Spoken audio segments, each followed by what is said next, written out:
নমস্কার, কেমন আছেন সবাই? শাগনিক অ্যান্ড মমের নতুন আরও একটা ব্লগে আপনাদের সবাইকে স্বাগত। এখন এই বাজে সকাল 7টা মতো। এদিকেই ঘরের সামনে একটা নতুন বাড়ি হচ্ছে, আপনাদের আগেই বলেছি। তো সেই বাড়ি ঢালাইয়ের কাজ চলছে, মেশিন চলছে।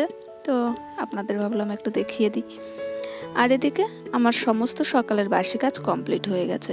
আমি রান্না বসিয়ে দিয়েছি। ইদানিং না একটু কাঠেই রান্না করছি।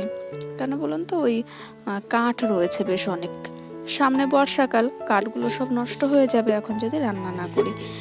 আর গ্যাসের যে পরিমাণে দাম, কাঠগুলো নষ্ট করে তো আর লাভ নেই কিছু। তাই ইদানিং একটু কাঠেই রান্না করছি। আর যেহেতু সকালবেলাটা আমি খুব ব্যস্ত থাকি, তাই একদম সকাল সকালে রান্নাটা বসিয়ে দিই, একটু তাড়াতাড়ি করে উঠে সমস্ত কাজগুলো কমপ্লিট করে নিয়ে। আর সকালবেলা রান্নাবান্না করে তারপরে দোকানে চলে যেতে হয়। তো আজকে আমি যদিও দোকানে যাইনি, আজ দোকানে গেছে শাগনিকের পাপা। আর এদিকে আমি প্রেশার কুকারে ডাল সিদ্ধ বসিয়েছি। এটা না বিউলির ডাল। আসলে আপনাদের আগের দিন ব্লগে বলেছি না, আমাদের নিরামিষ চলছে, বংশের একজন মারা গেছে। তো এই জন্য আর মুসুরির ডাল করা হয়নি, তো বিউলির ডালটা করেছি। আর এদিকে সকালবেলার খাবার খেতে বসেছে শাগনিকের ঠাকুমা আর শাগনিক। রান্না কমপ্লিট হয়ে গেছে ওদিকে। রান্নার অতটা ব্যস্তর মধ্যে না সমস্ত রান্নাটা আমি আর আপনাদেরকে দেখাতে পারিনি। তো আজকে রান্না করেছি এই বিউলির ডাল করেছি, আর একটু কুমড়ো সিদ্ধ দিয়েছিলাম, আর আম আছে। একটু পাঁপড় ভাজা করে নেব দুপুরবেলা খাওয়ার সময়। আর এখন সকালবেলা শাগনিককে আমি ডাল দিয়ে খাওয়াচ্ছি, আর আমার শাশুড়িমা খাচ্ছেন আম দিয়ে। উনি আসলে এই আমের সময়টা না একটু আম দিয়ে ভাতটা খেতে ভালোবাসেন। আর যেহেতু এখন এমনিতেই নিরামিষ রান্না হচ্ছে, আর নিরামিষটা তো উনি তেমনভাবে পছন্দ করেন না, সেই ক্ষেত্রে আম দিয়ে উনি একটু পছন্দ করেন। তাই ওই ভাত দিয়ে আর আম দিয়েই এখন উনি খাচ্ছেন সকালবেলাটা। আর শাগনিককে ডাল দিয়ে খাইয়ে দিচ্ছি। তো ঠাকুমার পাশে বসে খাচ্ছে, তো এই জন্য একটু চুপচাপ খেয়ে নিচ্ছে। আর দুষ্টুমিও করছে। দেখুন, খাওয়াতে গেলে মানে মাথাটা এদিক ওদিক করতেই থাকবে সারাক্ষণ। তো আমি ভাত যতবার দিতে যাচ্ছি আর ও মাথা নাড়িয়েই যাচ্ছে, মানে খাবে না। আর ওর ঠাকুমা ওকে বলছে তাড়াতাড়ি খেয়ে নিতে, কিন্তু কে শোনে কার কথা, ও তো দুষ্টুমি করতেই থাকছে। আর ঠাকুমা বলছে আমার কিন্তু ফার্স্ট হয়ে যাব, তুমি কিন্তু ফার্স্ট হতে পারবে না। কিন্তু তবুও ওই দুষ্টুমি করছে। তারপরেও দুষ্টুমি করতে করতে খাইয়ে নিয়েছি। আগে না ওই খাওয়ানোর সময় একটু মোবাইল চালিয়ে দিতাম, তারপরে দেখছি কি যেটা না খুব বাজে একটা অভ্যাস হয়ে দাঁড়াচ্ছে। চোখেও একটু সমস্যা মনে হচ্ছে, চোখ একটু টিপটিপ করছে। তারপরে মোবাইলটা বন্ধ করে দিয়েছি, যে না, মোবাইল দিয়ে আর ভাত খাওয়ানো যাবে না। তো সেক্ষেত্রে এখন কি হয়, ওর খেলনা নিয়ে বসে, তো সেইভাবেই ওকে ভাতটা খাইয়ে দেওয়া হয়। একটু দুষ্টুমি করে তো ঠিক আছে, অসুবিধা নেই, কিন্তু মোবাইল দিয়ে ওকে আর খাওয়ানো হয় না। তো দুজনে এখন একটু খেয়ে নিচ্ছে। এরপরে শাগনিকের আবার অনলাইন ক্লাস আছে। তো যেহেতু শাগনিকের অনলাইন ক্লাস আছে, এই যে ওকে রেডি করে দিয়েছি, এখন ক্লাস করতে বসবে। আর আমার ফোনে যেহেতু ক্লাসটা করবে, তাই আর ভিডিওটা এই সময় কন্টিনিউ করতে পারিনি। ট্রাই করেছিলাম ল্যাপটপে কানেক্ট করার জন্য, কিন্তু নেটওয়ার্ক এত স্লো না, ল্যাপটপে কানেক্ট হচ্ছে না। এই জন্য মোবাইলেই করাতে হয়েছে। তারপর ওর ক্লাস শেষে আমি এই বাসনপত্রগুলো মেজে নিয়েছি একটু। আর ওর ক্লাস আছে বলেই আজকে ওর পাপা একটু দোকানে গেছে। আসলে আমার ফোনে মেসেজটা আসে, লিঙ্কটা আমার ফোনেই পাঠায়, তো সেই ক্ষেত্রে আমাকে এই ক্লাসটা করাতে হয়। তো শাগনিকের পাপা কালকেও সকালবেলা দোকানে গেছিল, আজ সকালেও দোকানে গেছে, আমি বাড়িতেই আছি। তো বাসনপত্র মেজে নিয়ে কিছু জামা কাপড় জমা হয়ে গেছে, সেইগুলো ভাবলাম কি একটু ধুয়ে নিই। যদিও অনেকটা বেলা হয়ে গেছে, শাগনিকের ক্লাস শেষ হয়েছে 10টা 35-এ। তারপর আমি বাসন টাসনগুলো সব ধুয়েছি, ঘর ঝাড়ু দিয়েছি। তারপরে এই এখন 11টার বেশি বাজে, এই সময় আমি এই জামা কাপড়গুলো ভেজাচ্ছি, তারপরে আবার এগুলোকে ধুয়ে দেব। তো এই সংসারের কাজ এগুলো তো আমাদের প্রত্যেকের করতেই হয়, কিচ্ছু করার থাকে না। মানে করতে তো আমাদেরকে হবেই এগুলো। আর সংসারের কাজটা ভালোবেসে যদি না করা হয়, তখন আরও বেশি কষ্ট মনে হয়। ওর থেকে যেটা করতে হবে সেটা ভালোবেসেই করে নিই, তাই বোধহয় কষ্টটা একটু কম হয়। আর তারপরে কি, সংসারটা তো আমার নিজের, অন্য কারোর নয়, তো কেই বা করে দেবে বলুন। আর এই সংসারটা না আমি অনেক কষ্ট করে সব কিছু করেছি, এইটুকুনি। আসলে মানে আমার শ্বশুরমশাই তো আমাদেরকে কিছুই দিতে পারেননি।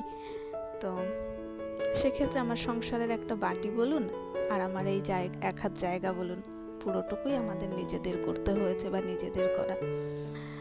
তো যাই হোক, জামা কাপড়গুলো আমি ওখানে ভিজিয়ে দিয়েছি। আর তার মধ্যে শাগনিক আবার এসেছে পাশের বাড়িতে, ওকে বলেছে শাগনিক আম খাবি, তো ও আম খেতে গেছে। আর ওর আম খাওয়া মানে ওই যে কাঠিতে গুজে গুজে তারপরে খাচ্ছে, এটা হচ্ছে ওর মজার ব্যাপার। এমনিতে তো খেতে চায় না, কিন্তু ওই কাঠিতে গুজে নিয়ে খাবে, সেই একটা ওর আনন্দ।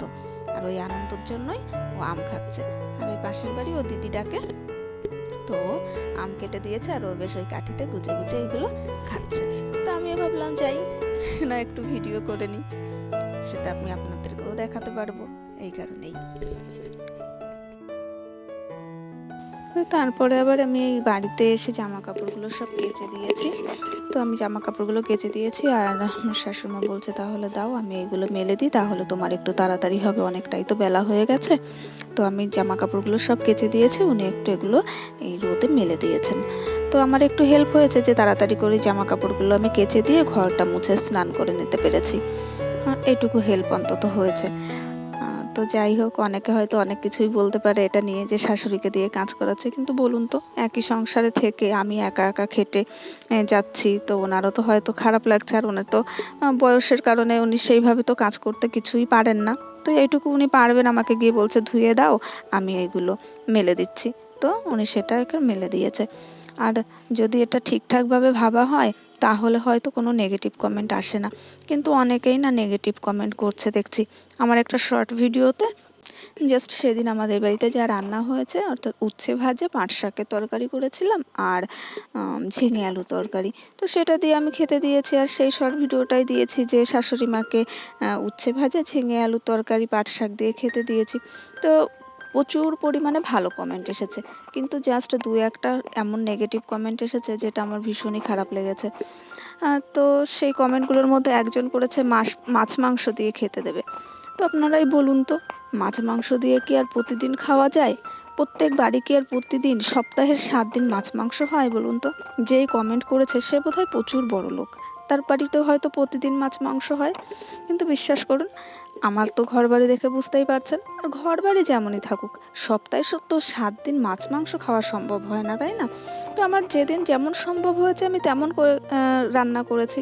তো এমন নয় যে আমাদের জন্য ভালো মন্দ করেছে আর আমার শাশুড়ির জন্য খারাপ করেছি, তেমনটা নয়। তাই আমরাও যা খেয়েছি আমার শাশুড়ি মাকেও আমি সেটা দিয়েই খেতে দিয়েছি। আর এই যে আমি স্নান করে চলে এসেছি, এসে একটু ঠাকুর প্রণাম করে নিচ্ছি। ওই যে গুরুদশা চলছে, পুজো তো এখন দিতে পারছি না, তাই দূর থেকে একটু ঠাকুরকে প্রণাম করে নিচ্ছি। আর যেহেতু আমি প্রতিদিনই একটু বজরংবলীকে স্মরণ করি, তো সেটা না করতে পারলে ভালো লাগে না, তাই একটু বজরংবলীকে স্মরণ করে নিই। এই জন্য ঠাকুর ঘর তো আমি এখন আর ছুঁতে পারছি না, তাই দূর থেকেই একটু ঠাকুরকে প্রণাম করে নিয়েছি। আর যেটা বলছিলাম কমেন্টের কথা, আর একটা কমেন্ট এসেছে যে লোক দেখানো আদর শাশুড়ি মাকে করবেন না, যদি শাশুড়ি মাকে ঠিকই ভালোবাসেন তাহলে নাকি ইউটিউবে তার ভিডিও আমি ছাড়তাম না। তো আপনারাই বলুন তো, আমি যখন ইউটিউব করি তখন আমার শাশুড়ি মায়ের ভিডিও আমি ইউটিউবে দেব না কেন? এই কমেন্টের না মানে আমি খুঁজে পাইনি। যে আমার বাড়ির আমি যখন প্রত্যেকটা সদস্যকে আমার ইউটিউবে দেখাচ্ছি, তাহলে আমার শাশুড়ি মাকে আমি কেন দেখাবো না? তো বলছে শাশুড়ি মাকে নাকি ভালো মন্দ রেঁধে বেড়ে যারা সত্যিই খাওয়ায় তারা শাশুড়ি মাকে ইউটিউবে দেখাতো না। তো এই কমেন্টের মানে আমি খুঁজে পাইনি। তো আমার মনে হয়েছে আমার বাড়ির প্রত্যেক সদস্যকে, অর্থাৎ আমার হাজব্যান্ডকে, আমার সন্তানকে আমি যেমন দেখাই, আমার শাশুড়ি মাকেও আমি তেমনই ভাবেই দেখাই। নেক্সট আরও একটা কমেন্ট, যে কমেন্টটা করেছে আমাকে যে শাশুড়ি মাকে উচ্ছে ভাজা বা পাট শাক এগুলো দিয়ে খেতে দিয়েছি, তো তার কাছে মনে হয়েছে এটা আমার পাপ, আমি পাপ করছি এবং এই ভোগ আমাকে ভুগতে হবে। তো আমি না খুঁজে পাইনি যে কোনটা এর মধ্যে পাপ হলো। যদি হ্যাঁ পাপ হতো, যদি আমি ভালো মন্দ রান্না করে খেতাম, আমার শাশুড়ি মাকে আমি খারাপটা খেতে দিতাম, আমি তো তেমনটা করিনি। অর্থাৎ আমাদের বাড়িতে প্রত্যেকের জন্য যেটা রান্না হয়েছে আমার শাশুড়ি মাকেও আমি সেটাই খেতে দিয়েছি। তাই এখানে আমার নিজের কাছে নিজের কোনো গিল্টি ফিল নেই। তাই আমি তাদের উদ্দেশ্যে বলছি, পারলে ভালো কমেন্ট করবেন, না পারলে কমেন্ট করবেন না, কিন্তু কোনো রকম নেগেটিভ কমেন্ট করবেন না। আর যদি কমেন্ট করতেই হয় তাহলে আমার পেছনের ভিডিওগুলো একটু দেখে নেবেন, তারপরে কমেন্টটা এসে করবেন। শুধু শুধু একটা ভিডিও দেখলাম আর দেখেই হুট করে একটা কমেন্ট ছেড়ে দিলাম, মানে যারা করছে তারা কি জানে আমার সম্পর্কে বলুন তো? কিছুই জানে না। তো যাই হোক, এই যে সন্ধ্যা হয়ে গেছে, তারপরে শাগনিকে একটু পড়াশোনা করতে বসাচ্ছে। আসলে আমি আজকে দোকানে যাইনি সন্ধ্যাবেলাও, তার একটা কারণ, সেটা হচ্ছে শাগনিকের কিছু হোমওয়ার্ক বাকি আছে আর সামার ভ্যাকেশনের কিছু কাজ বাকি আছে, সেগুলো একটু আমাকে চেক করে নিতে হবে। তো এই কারণে আমি আজকে বাড়িতে একটু রয়ে গেছি যে সে কতটা কি বাকি আছে সেটা একটু চেক করার জন্য। তাই শাগনিককে নিয়ে একটু পড়াশোনা করতে বসেছি। তো এই যে কমেন্টগুলো আসছে না, ভাবছি এই কমেন্টের একটা আলাদাই একটা ভিডিও আমি করে দেবো, যে নেগেটিভ কমেন্টগুলো কেন আসছে আর কি দেখেছে আমার ভিডিওতে, সেটার জন্য খারাপ কি দেখলো, তো সেটা নিয়েই ভাবছি একটা ভিডিও করব। তবে দেখা যাক কবে করা যায়। আর যাই হোক, আমি আমার নিজের কাছে পরিষ্কার, আর নেগেটিভ কমেন্টে আমি কান দিচ্ছিও না, দিও না। তার কারণ হচ্ছে আমি নিজে সবসময় পজিটিভ থাকতে পছন্দ করি, আর নেগেটিভ কমেন্ট নিয়ে ওই জন্য কিছুই ভাবি না। তার কারণ আমার পরিস্থিতি, অর্থাৎ আমার হাতে টাকা পয়সা কম থাকতে পারে, কিন্তু আমি সবসময় পজিটিভ থাকার চেষ্টা করি, পজিটিভ থাকিও।